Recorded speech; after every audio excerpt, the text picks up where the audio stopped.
And now next here on the Spirit Drive here on Holy Family Radio, we've got a guest joining us who should be no stranger to those of you who have been listening for a long time. But it's been a while since we've talked to him, and so I'm glad to welcome him to the Spirit Drive here today. And I'm talking about Greg Schlueter, who is a longtime founder of some different ministries, but now most recently an published author. So with that, I want to welcome Greg Schlueter to the program. Deacon Jeff, so good to be here. Happy Easter to you and everybody who's listening. Thank you. Appreciate that. Why don't you give us a little bit of a background for you, for those listeners who aren't familiar with who you are. Oh, my goodness. Okay, so married with 7 children, 1 in heaven. I would love to count our little Therese miscarriage, but she is a soul interceding for us. I come from a great Catholic family that forged us for faith in a culture that was beginning to be much more tumultuous in the 70s. 6 boys and a girl, and we got hit. We got hit, as every family did back in that era. My parents, though, were leaders. They were the top 1%, I think, not just going to Mass and praying, but they did this thing embedded in us that has been part of our Catholic faith from the beginning, but has been lost. Simply put, they tried to foster relationship at the heart of ritual. My dad would bring us together often, even though he's very Germanic and had the love for formula, love for liturgy. All of that is so beautiful and magnificent and rich. But once in a while, he'd bring us together and he'd do that prayer from the heart. And he'd often say, now pay attention. And so I highlight that to say that that's the DNA of our moral fabric. And my 5 brothers and sister definitely hit in even Catholic schools and the culture with, I call it MTV culture. Of late days, I interviewed my brother Nathan, a professor at Hillsdale, talking about this misguided romanticism, if you will. There can be a healthy sense there, but I'd summarize and say hidden dangers of the Disney gospel. Many of us were kind of hooked up to a very romanticized view of other people and relationships. And I think what it was really is kind of like you foster in your imagination relationships with ideas as opposed to real people. And John Paul II was already on that, right? He was already inviting us back then. I didn't know his writing in high school or college so much, but he was fostering the sense that, God took on flesh and blood. And this faith of ours, this Catholic faith, ought not just be an idea, or certainly not jump through the hoops, which many of us have experienced, right? Like I do this, I make these commitments. It was kind of, there's a heresy called Pelagianism. And we were under threat of that then as much as we are today, that if I just do my things, I'm good. It's kind of an insurance policy. So I'll say that back then, and again in the 70s, John Paul II was, really demonstrating, communicating the richness of our faith from the very beginning of a God who takes on flesh, makes himself embedded in culture, that all that is around us that God created is good, and it's an occasion, if you will, to be sanctified. So fast forward, high school years, by God's grace, I avoided the biggies, but my brothers were definitely partaking of the toxic Disney culture. If it feels good, do it. And, I'd say, Deacon Jeff, I experienced the love of Christ, punctuated as much by the decisions made by those around me and seeing, if you will, the languishing, the actual effects of the choices they were making. I experienced the truth of the gospel. Cecil B. DeMille is the great producer of that movie, The 10 Commandments. Those of us who are older remember, you should still see it. It's a fabulous movie. But anyways, you can't break the moral law. You cannot break the 10 Commandments. You can only break yourself against them. So I was experiencing that. Again, word made flesh, not just these great ideas for these people who happen to call themselves Catholic, but for every human being on the planet. There's been no biography that has ever been written that defies this principle that you can break the moral law. You can only be broken against it. So 60s, 70s, kind of becoming aware, if you will, of this ultimate drama that God made us for himself. He made us for this great intimacy. And we can either choose one way or the other. We can choose to receive or reject and rebel. Go the way of Lucifer, or go the way, if you will, of the apostles who were like us, flawed and everything. So my brothers, my family, the rest of culture going in that direction, I felt an anguish. I felt a deep sense of loneliness. I would say a deep sense of belief in my faith and knowing it's true, but not seeing back in the 70s a lot of the kind of powerful reinforcement that we have today in communities, Renewal Ministries, Encounter Ministries, Damascus, your radio program, phenomenal. Just these contexts that did not exist that kind of, spoke to this capacity in us as Catholics to want to validate this, this life in Christ. So made my way through college, very much pro-life movement, lobbied in Washington, D.C. for National Right to Life, youngest lobbyist in Washington, D.C. Thought I was going to go that direction, top student at Miami of Ohio, full scholarship, yada, yada. Very much on the front lines of the pro-life movement, very much seeing the heart of it as one of knowing and seeing the truth, regardless of laws. Do we recognize the good? Are we choosing it? God did not, through circumstances, did not want me to go in that direction, did great at my LSAT, all that, but he kind of back, age 22, just made it clear, Greg, I have a different path for you. Went to seminary, lived with Father Benedict Rochelle for a year, phenomenal experience there, discerning the friars of the renewal. Went to Mount St. Mary's in Emmitsburg, thought maybe diocesan priesthood was for me. In the midst of all that, around that time, I'd founded a evangelization movement, kind of like National Evangelization Team, but kind of chastity minded. So this incredible gift, John Paul II, sexuality is an occasion, not just between humans, but God orders us with great intimacy for himself. As I really like to say, it's such a powerful insight. The heart of every urge, the heart of the sexual urge is an urge to a completion that can only be found in God. That really captured me in seminary. I became aware of a vocation, marriage, and family life. Married my wife, beautiful wife, Stephanie, continued this movement of evangelization, traveling around the country with teams, informing them. A lot of great stars emerged from that. Justin Fatica was one of the earliest, very first teams that we had. Dan Miola went on to Catholic University of America, now has written a book and incredible ministry to children who of divorce. So just a lot of insight that this gift that God gives us of holy community that comes out of Holy Communion is real, it's present, it's vibrant, we're yearning for it. We'll be languishing if we don't make it happen. That's embedded in me. It's a Trinitarian thing. Mm-hmm. And so that fostered, I think, my relationship with my wife. We obviously wasn't in seminary, ended up building this Image Trinity, this nonprofit movement. You could see more at massimpact.us to help families live it in their homes. Simultaneously, this film company, Imago Dei Video Productions, blessed to lead marketing and do some media production for Disney's Narnia, Superman Returns. So I'm throwing a lot at you, but I'll say the heart of it all, and every time we speak, right, our kids are a little bit older. First time I spoke with you, we've been in Toledo now for 11 years. Right. I began on the cabinet with the diocese, got different plans for me. We have this full-time movement now. But now, 10 years later, our oldest son, his song is the #1 most played song on Christian stations throughout the world, Counting My Blessings. He's on tour with Matt Maher. Pretty awesome. My daughter, Anne-Marie, has tens of thousands of followers influencing Catholic women. I think it's called Catholic Hype Woman or something like that on Instagram. A lot of women follow her. Son Dominic, his podcast, The Running Effect, is more popular than ESPN's.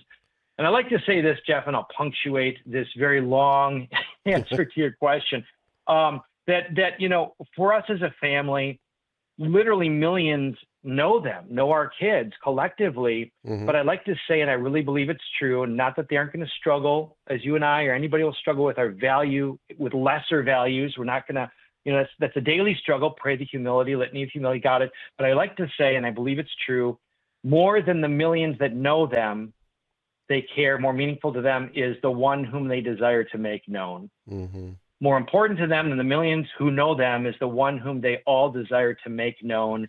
And I think that really, all of that kind of, is a landscape. Everybody listening right now, parent, grandparent, we desire our kids to know whose they are, to live in the fullness of that, to be delighted in it, to know that it is paschal. It isn't just warm, fuzzy feelings. There's, yes, Jesus captures us in beauty, but there is the cross. There is the enduring the desert and darkness. That is part of God's forming hand, forming us for himself. We come out of that cauldron, that formation, into a greater sense of resurrection, the season, the victory. And then we look forward to Pentecost. It's not just meant to be contained, but, a gospel after Jesus speaks time and again, if you're not spending this currency that I'm giving you of the kingdom alive in you, it will be taken away from you. Mm-hmm. So maybe a big message, to your listeners, certainly in the financial resources they've been given, but their gifts, their talents, those whom God attunes them to, take the step outside the comfortable boat on the water. All the more, we cannot afford not to risk in this day and age. There's too much at stake. We're in a world where people are truly broken. They're truly wounded. They've tried to create the law. The world has said you can create your own truth. What you feel is reality. They're broken from that. This is the Catholic moment. This is the moment where Christ is speaking to people through us. And this is the thing, I'm getting Greg firehosing here. Your listeners are used to that. God could do the Saul thing. He could have this great light knocking him off his horse. And wouldn't it be awesome if he did that to every person on the planet right now? Here's the thing. He's capable of doing that.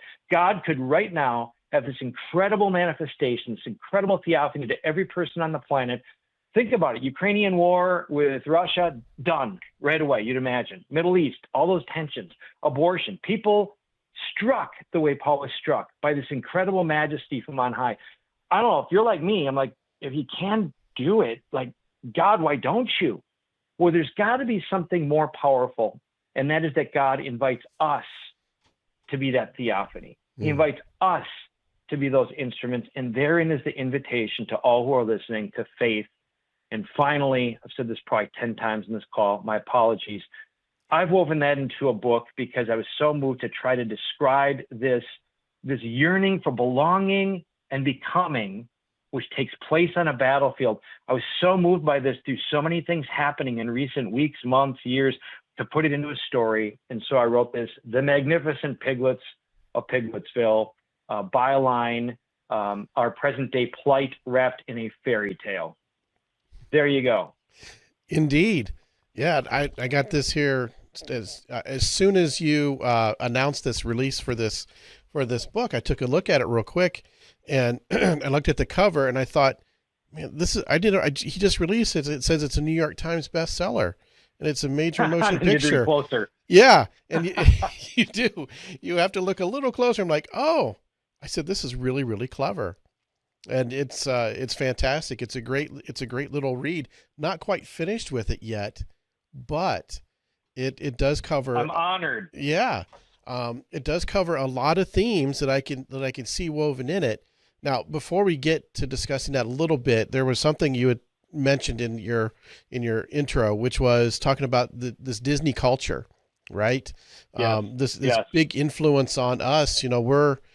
I don't know what I'm a Gen X or something like that. I don't know. I'm so lost in the letter naming. I don't know what I am. Yeah. Child of God, but okay. Yeah, either way. But so I kind of grew up with that. And then honestly, it was just yesterday. Nowadays we binge watch certain, series of shows or whatever, some things from the past, some things recent or new. Honestly, my wife had on Say Yes to the Dress. I had not seen that show in years. Okay. And she's showing it, and I'm watching it going, oh my goodness. I could not understand or deal with how self-absorbed it shows some of these people are. Can you update me on what that is? It sounds vaguely familiar, but if I don't know, I suspect probably some of your listeners. What is it all about? It's bridal dress shopping, basically. These brides-to-be go to this boutique place in New York City, and they make a big deal about them trying to find them a dress that they can say yes to for their wedding. And so these are brides, and these stories, I look at these young ladies, and I see an immaturity, woven into them. Like their growth has been stunted as a person. They're very self-absorbed. Like, I want to be a princess. This has been my dreams. And I see. As in searching for this perfect dress. And it really is. I mean, the whole idea of a Disney princess has been imprinted upon our culture. And it's like we need to find a way to escape from that. 100%. And what parent who's married doesn't recognize that God has designed intimacy in levels of maturity. And the first, level of attraction, right? You see somebody, they're appealing to the eyes, not unlike the garden, and they capture us. And God designed that, by the way. Mm-hmm. But if that's all the further you get is the surface and not into a place of recognizing a human person and the delight and beauty that they are, really an eternal gift that is meant to be unfolded like Christmas every day in some sense, Mm-hmm. to unfold the range and the depth. How many, seriously, how many adults kind of put a flag, subconsciously, symbolically, kind of put a flag in the sand after a year and say, I know all I need to know about this person, put them in a box, and unfortunately reduce them to something that is more like the Dead Sea than something living and something dynamic and something relational. Mm-hmm. And I think a lot of that is the natural result of, a culture that says, follow your dreams. Yes, dreams rightly understood. But if it just is ethereal, you can be whatever you want. Don't we see that played out in the gender confusion? Mm-hmm. I mean, this is not a polar, and we know it's polarized, but I invite listeners who may be struggling with this, first of all, to approach all these questions from the standpoint of what is objectively good, what is the better for a human person, and then do your own research on a very ideologically, platform such as Google. Look up health, look up transgender. Just do your own research and see the outcomes, and know that the fact is we're all malleable, especially kids. They're malleable. So there's a disease, a toxicity, I think, with you can be whatever you want, and your feelings are the guide to that ship, without really asking, well, feelings are the guide to what I can be, and you can't say anything to anybody about that. Truly, you can't say anything to anybody about anything. All law and order is absurd. We're getting nerdy.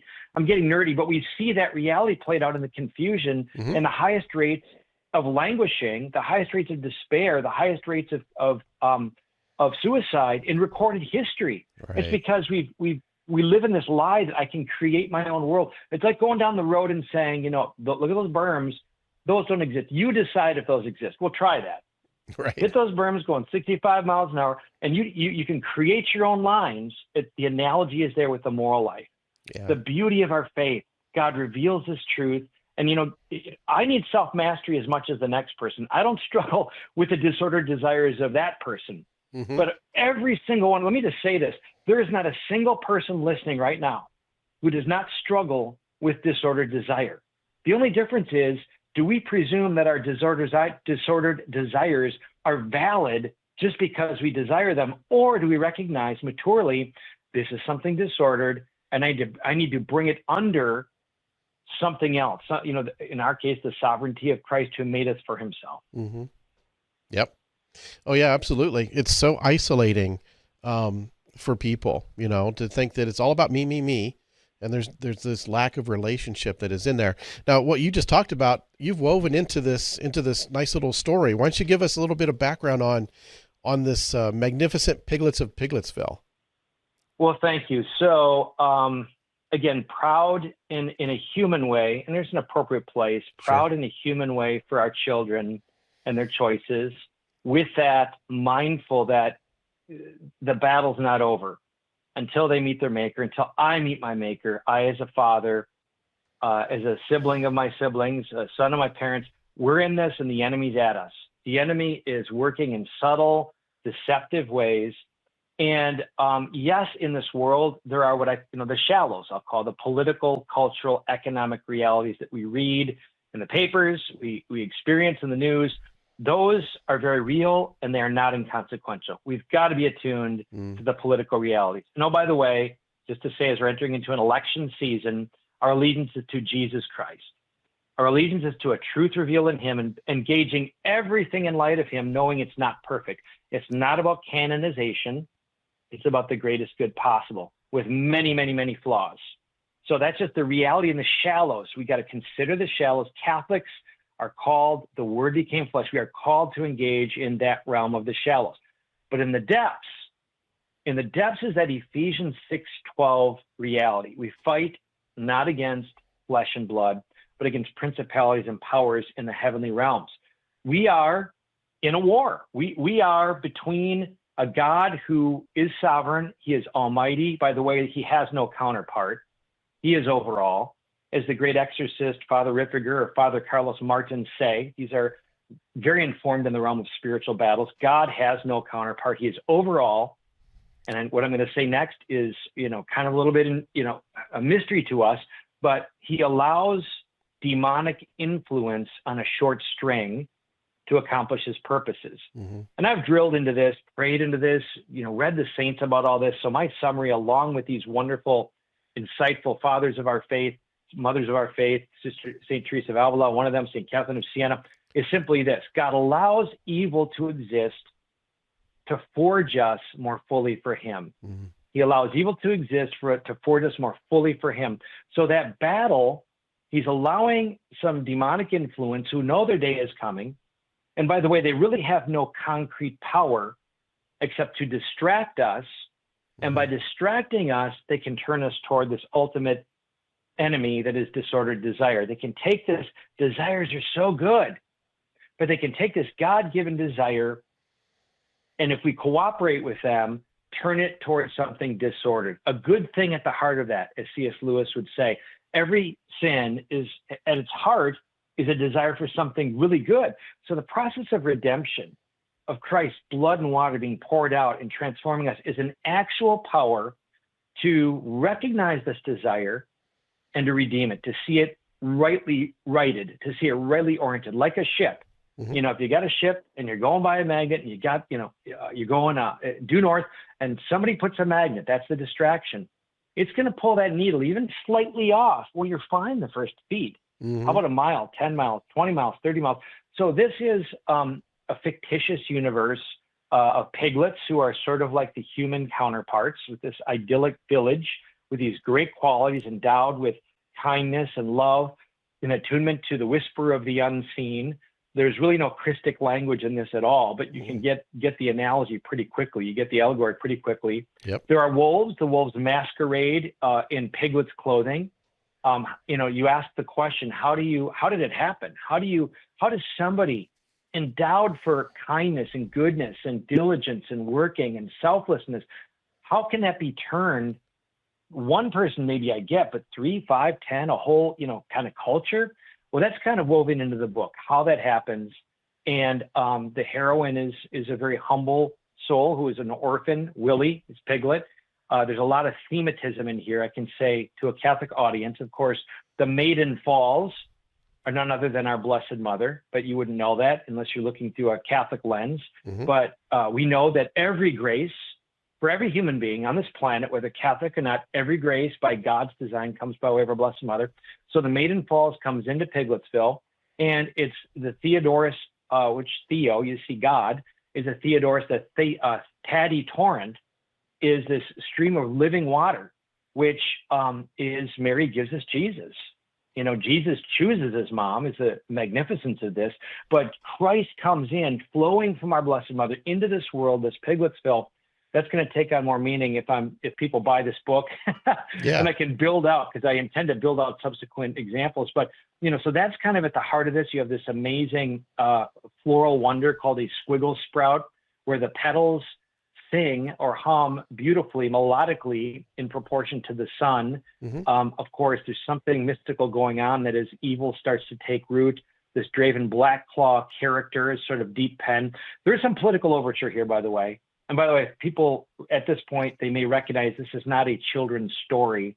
There's nothing content compromising in it, but it right. really is more of a C.S. Lewis, Lord of the Rings, Animal Farm, Chesterton orthodoxy woven into today's reality. But you got the character of Joe. You can decide who that is. You get the character of the Dew. You can decide who that is.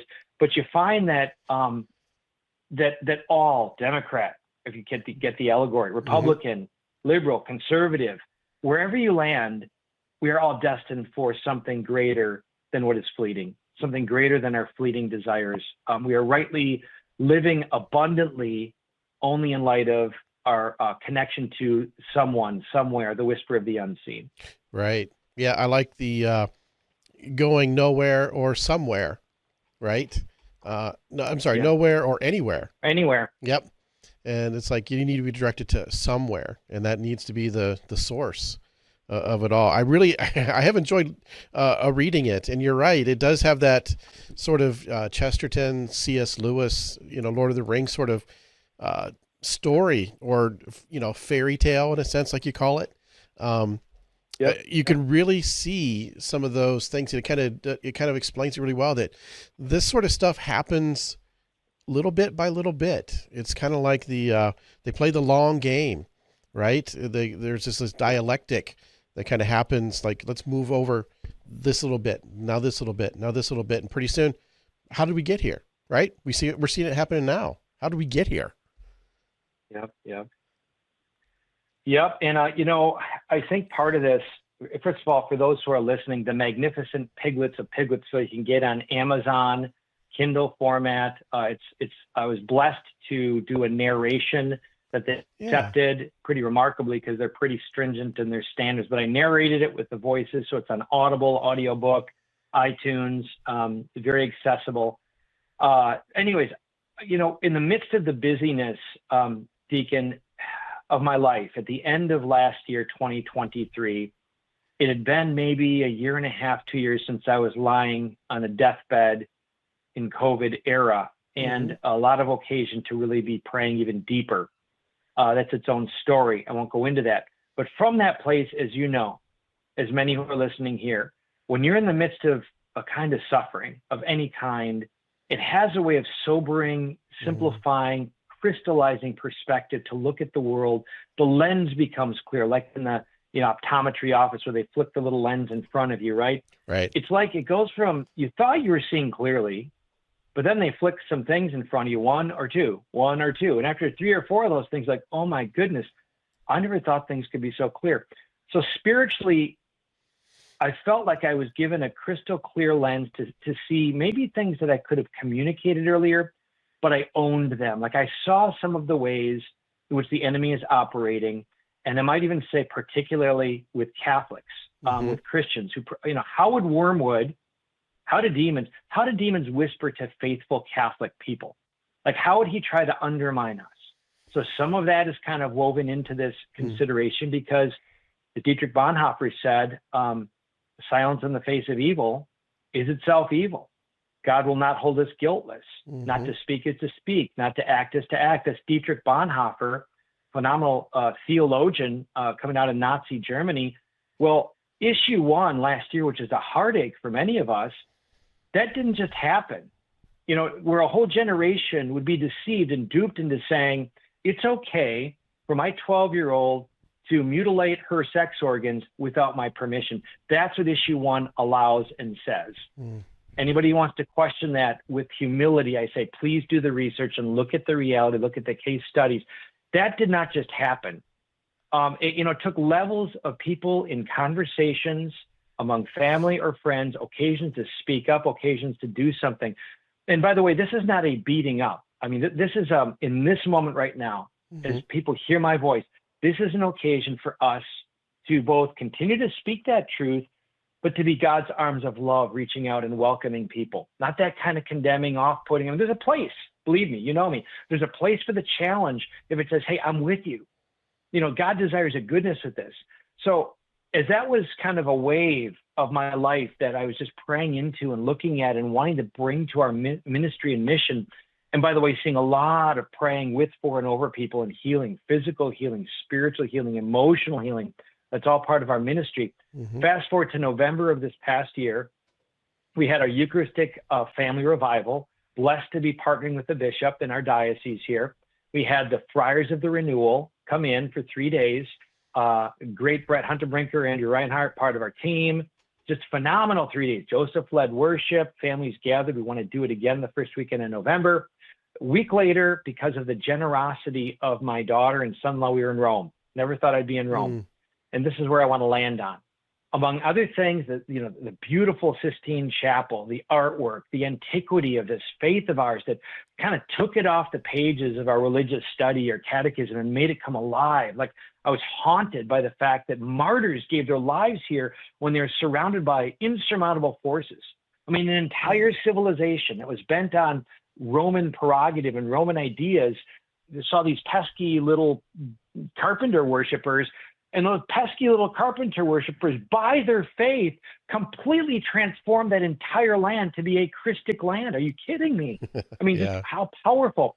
So I'm there and I'm experiencing that. And I'll say, symbolic for me personally, if I were to pick one element of it all, and it ties into this book, it was coming into the Sistine Chapel. Coming into St. Peter's Basilica, looking to the right and seeing the Pietà, Michelangelo's original Pietà, his very first sculpture, done at age 21. And to me, that has always been a symbol of the power of suffering with. You know, Mary's, St. Anne's, in the fourth joyful mysteries, words to Mary, and a sword shall pierce your heart. And Michelangelo had this brilliant, idea of our Blessed Mother holding Jesus in that suffering. And here's the thing, that's not static, and it's not defeat. That is incredibly dynamic. It is incredibly powerful. And I want to speak this over people who are listening. Whatever struggle you have, particularly, grandmas and grandpas, moms and dads, you're languishing because your children are no longer in the faith. Uniting that with the heart of Christ is an extremely powerful force. It is a union with the heart of Christ being poured out. If you can unite that in prayer, it is very powerful. So keep going. A few weeks later, somebody very, very close to us was making decisions that we never would have expected, didn't come from a culture, a very solid Catholic culture this person did come from, and made some decisions that were catastrophic. For a woman involving pregnancy, the whole thing. And it weighed very, very heavily on us and many close to us. And I felt that Pietà, like I felt it, like it was visceral for me.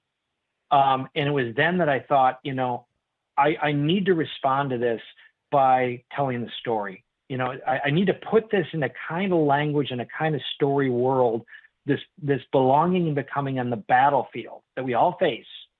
I need to put it on paper, and it sort of came out in this fairy tale form of the Magnificent Piglets of Piglettsville. And just to see how over those, 2 months of writing the story, being awakened in the middle of the night with the ideas and the symbolism. You got chess and bourbon in there.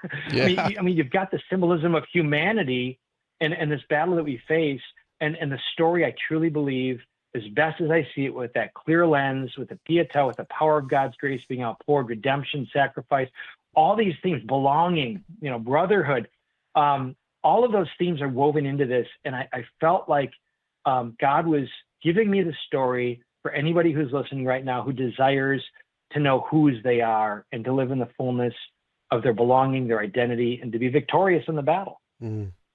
Yeah. Yeah. Amen. I was just going to ask you, now that you've got this out, what do you want people to take from it? And I think you just kind of described that a little bit, right? Or is there more to it? Yeah. You, like me, and all who are listening, in the depths of our being, we want to be loved and we want to love. We want missioned friendship. Yes, there's the shallows. How's the football game, baseball game, and I'd even say politics, which is a little more consequential. But in the shallows, we are made for depths. Like we're made, and this is in the book, as in the very beginning. We're made to be in a context for people who truly know us and accept us for who we are, and journey with us towards that someone somewhere, under the whisper of the unseen. And so, I think as we're entering into the AI, artificial intelligence world all the more with its dangers, and I'm going to be the guy that's going to say there's a lot of positivity that could happen here, and it's happening also. But if we don't retain personal presence at the heart of artificial intelligence, civilization as we know it is over. If we don't retain personal presence, and for that, that means a whole lot of young people who never knew personal presence, who never knew an era where communication was something other than something in your phone, in your pocket, and had those basic skills that John Paul II speaks of. I don't want to say skills, just aptitude, nature to be interested and concerned about other people. Yeah. To have empathy, right? To have a sense of wonder, like, I wonder what mom's going through. Like, I wonder what my brother or sister are going through. And to have the heart of God beating in there so much that they can't help but, number one, pray for that person. But two, reach out and be engaged in some way to make a difference. Like right now, there's not a single listener who does not know somebody who's suffering in some way. Somebody comes right to mind, I'm sure, for everybody who's listening. If I say, can you think of a person in need of knowing God's love? So it would be that kind of quality, that resonance of the kingdom alive within us. But further, what am I meant to do about that? And more than just a one hit, but how am I meant to cultivate? How does that move me into relationship? See, when that happens, when we are attuned to the heart of the Father beating within us for other people, and we're acting on it, we get a taste of Holy Community flowing from Holy Communion. Mm-hmm. Holy Communion is no longer this static thing, got it in, pat myself on the back, aren't I good, I'm Catholic. But it becomes the living, vital streams of living water. John 4:14 into Fotini, the woman at the well, one of the most formidable disciples in the early church. If you read about it, her story, that's all of us.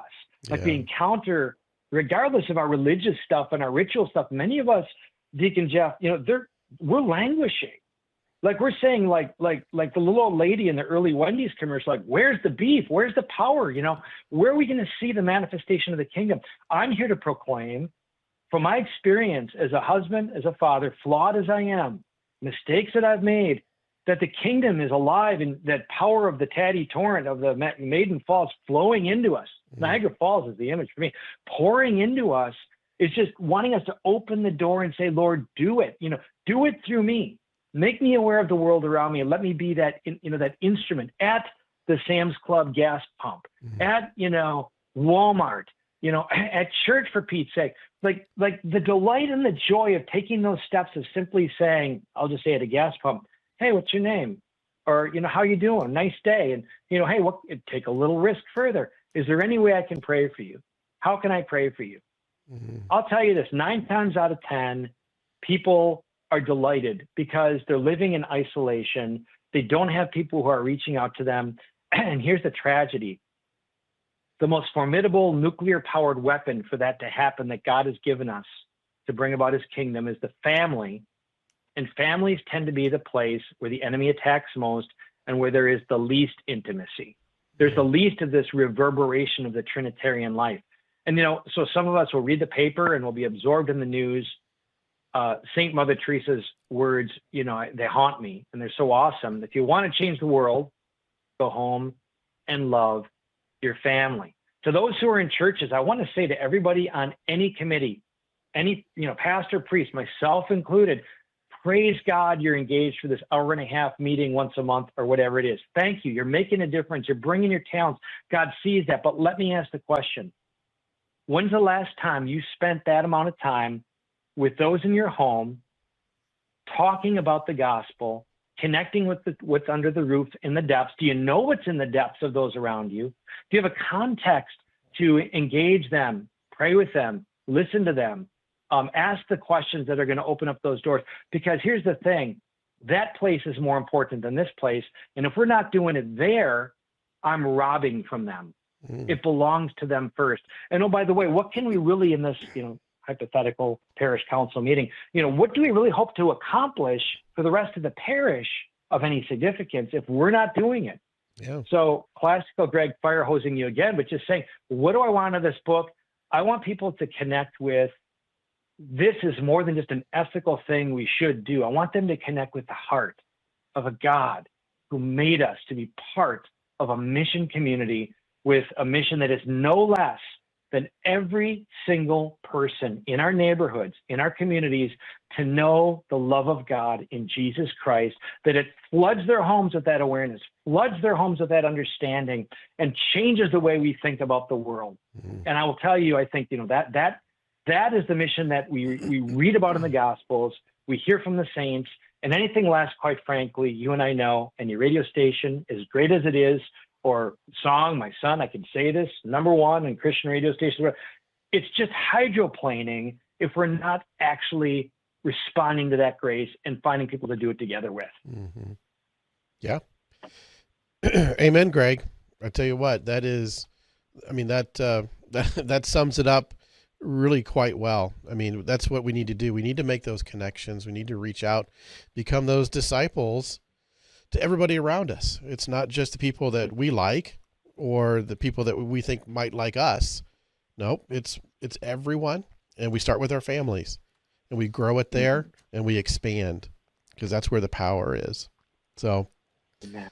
so thank you again, Greg, for joining us, talking about your Thank new you. book, The Magnificent Piglets of Piglettsville. I just love all the I just love all the symbolism that's in it. I love how the story's put together. I really encourage folks to get a copy of that. Where can they find it, Greg, and learn more about you? Thank you so much. So again, thank you so much for always including me. I feel kindred with you and your whole team, and do encourage any who are listening to please prayerfully consider donating. Money in this day and age is just such an occasion to unite the resources God has given us in building his kingdom. So please consider that. So Amazon.com, Magnificent Piglets of Piglettsville. You could just look up Magnificent Piglets and you will find it. Yeah. I would love to have you read it, any of you who are listening, and to let me know what you think about it, good, bad, or otherwise.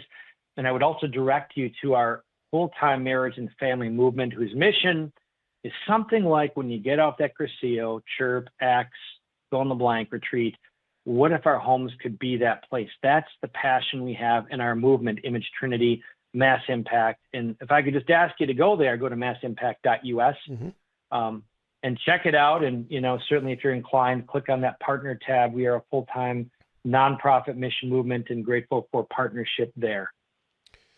Wonderful, Greg. Thank you so much for being a part of our Spring Spirit Drive this year, and certainly looking forward to learning more about you and this book and see where that takes you. Just once again, thank you so much for joining us today for the Spring Spirit Drive. Thank you. Abundant blessings to you, brother. Thank you so much. Appreciate that. Thank you so much. And